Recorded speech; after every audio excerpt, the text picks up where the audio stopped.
Right now, people are going to ChatGPT and they're looking for businesses just like yours, but you're not showing up.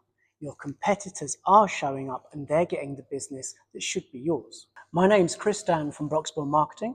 Over the last year, we've experimented with literally hundreds of websites, brands, and AI search queries to find out exactly what makes AI engines return one business and recommend one business and not another one. If you take a look at this graph, this is one of our clients. They're a London physiotherapy clinic in a really competitive space. And you can see they've gone from not really being mentioned in AI results at all to being mentioned 2,500 times in the last month alone. They've done that by using these exact 3 steps that I'm going to talk you through in this video. Make sure you watch to the end, because after the 3rd point, I've got a little bonus tip that's really going to help you get the edge in AI search. So how does this change the way that we build websites?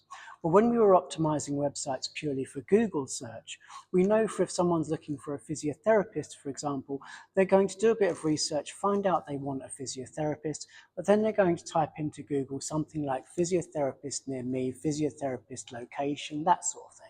Take a look at this page, which we did for a client. It's optimized for back pain clinic, because most people who have back pain who are looking for treatment type in back pain clinic. So the whole page is back pain clinic, and location. That gives it the most chance of showing up when someone searches for that particular term. Now, what people don't do is go to Google and type in, I'm looking for a physiotherapist to help me with my back pain, which I think I did while I was doing the garden, and it hurts more on the right hand side, but it also hurts when I'm driving and it hurts a bit at night. I wonder if I need a different mattress. No one types that amount of information into Google. So although we could optimize our page for all these different possible things, it's not really going to help us, because there's going to be so much information on the page, the user isn't going to get to it. And also, they're not typing that into Google in the first place, so it's not really going to help us rank.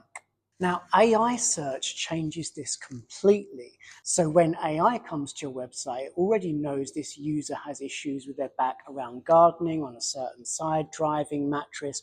And if it says all of this on your website, then it's going to return you first. And it doesn't matter if that information is buried away in different blog posts or whatever else, because AI is going to find it and it's going to return you to that user saying, here's a physiotherapist who can help with your back pain, who specifically mentions help with back pain from gardening, driving, and advice on different mattresses. So what you can do now is brainstorm all the different reasons that someone needs your service in the first place. You can use search engine tools like SEMrush, Google AutoSuggest, or Answer the People to find out what the underlying issues are that people come to you with. You can then create content to answer all of these different long tail searches and sub questions on your website. You can put them in blog posts, you can put them in a knowledge base. They don't all have to be in your main service page, but they're available to AI, they'll be crawled by AI, and then no matter what this long-term search that someone starts off asking AI with, it's you that's more likely to be returned. Just make sure you avoid this really common mistake, which is to talk about the problem without saying that you can help with it. So in that back pain example, if the physiotherapist website just talks about back pain by gardening, the likely causes, the likely treatments, and so on, AI will just see it as exactly that, information about back pain caused by gardening.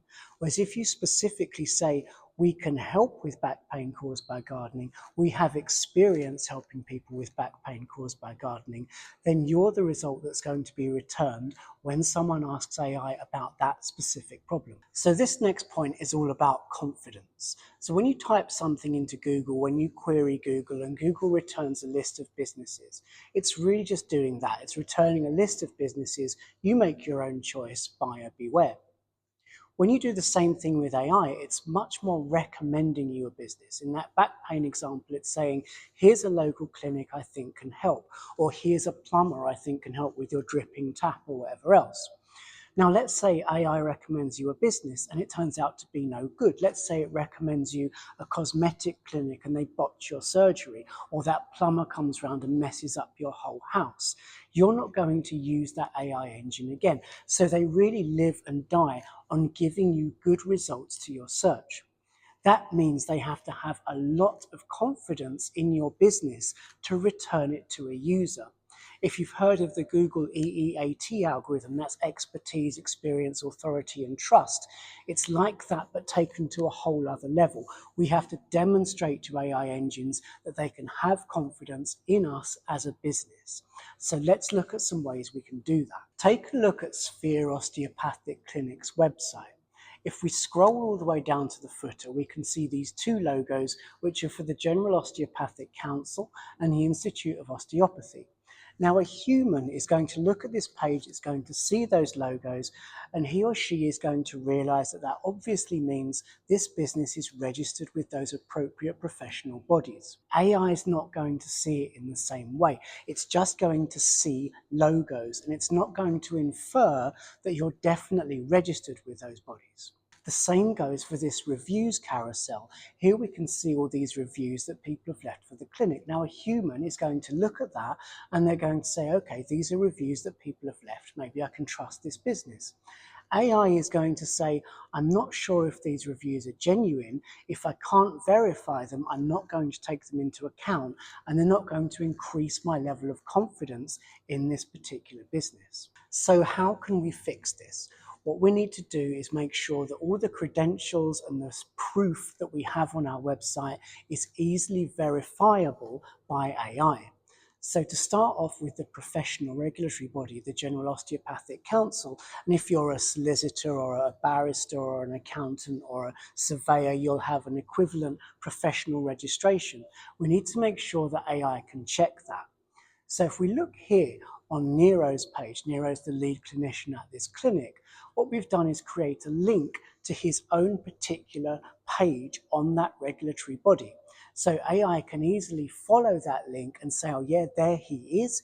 He's registered with the General Osteopathic Council. He's genuine, he's legitimate. I can have a bit more confidence in returning this result. Now let's look at that reviews carousel. Different ways you can make these reviews more verifiable by AI. If the reviews platform has a widget that's embeddable, you can embed that into the website so it can see the reviews are pulled directly from that platform and not just cherry picking the best ones.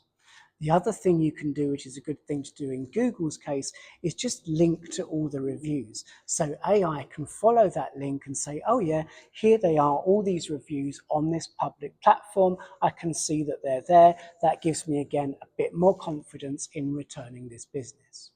So let's go on to the third point, which is about consistency. Now this comes back to the same thing about having confidence in your business.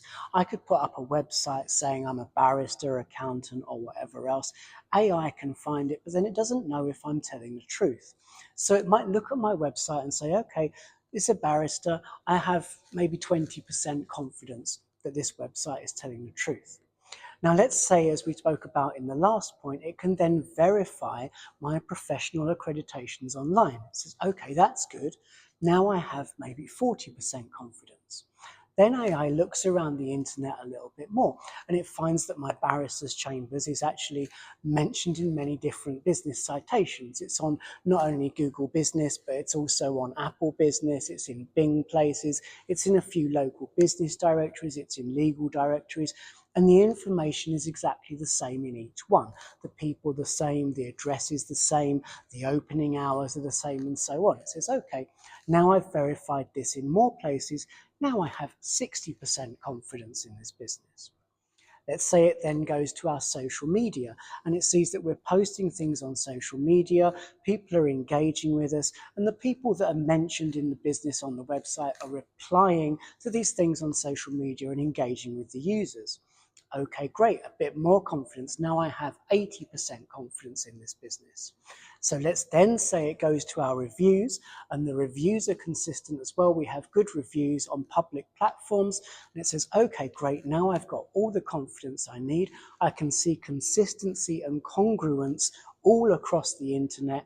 Now I have 100% confidence in returning this business to my users. But what if the opposite is true? What if AI goes to my website and it sees one sort of information, but then it goes to my Google business profile, my Apple Maps, my Bing places, and it sees some inconsistencies.